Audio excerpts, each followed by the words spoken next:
paratang ng mga diskaya ay walang basihan.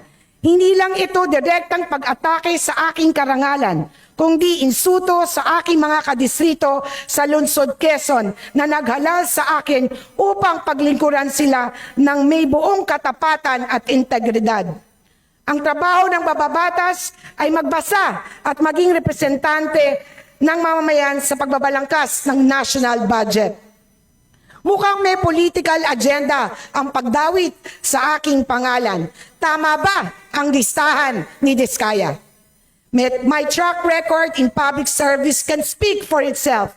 I have never been charged nor been involved with any corruption.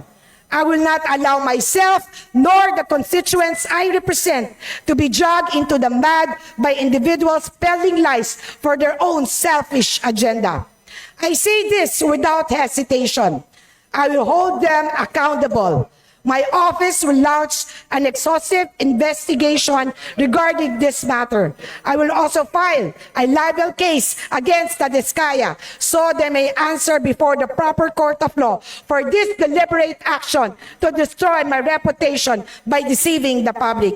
Let